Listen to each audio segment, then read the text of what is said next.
been voiceless, marginalized, whatever characterization you want to use in your work. What's been your intentionality about inclusion and focus and just making sure that the foundation has its eyes on the prize in the right places?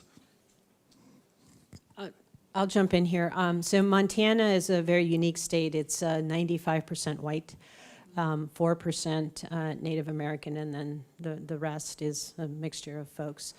But the Native population has horrific health disparities. They tend to die 20 years younger than the rest of the population in Montana.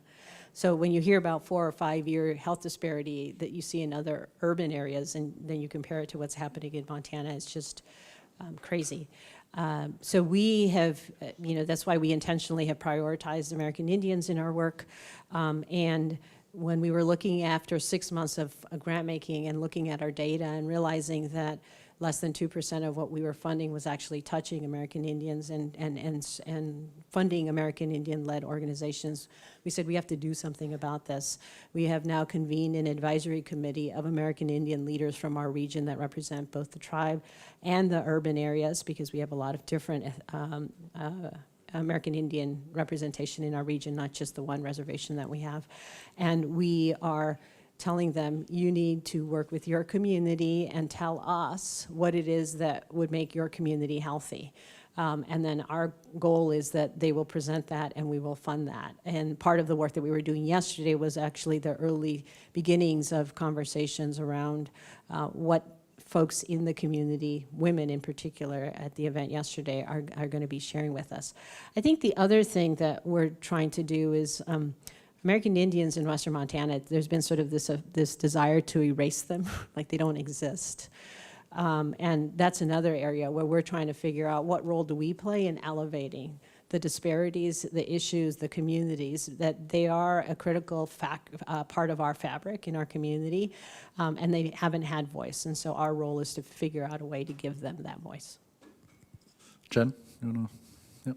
Yeah, one of the things I'm proudest of that we've done is we have, with some of our partners, co-created what we not excitingly call a racial equity learning community. Wish we'd been more creative, but what happened is that we put some racial equity training on the ground in different parts of our community, and we noticed that after every one of those trainings, some people would be upset and leave and we'd never hear from them again. A lot of people would take a little bit of it and go on with their lives, but 3 or 4 people would come up at the end and they would just almost, this set their soul on fire, and they would say, where next? What next? Where are my people? And we realized there was that group out there. And so we created this racial equity learning community for those people to go deeper. We took 2 years just to learn together.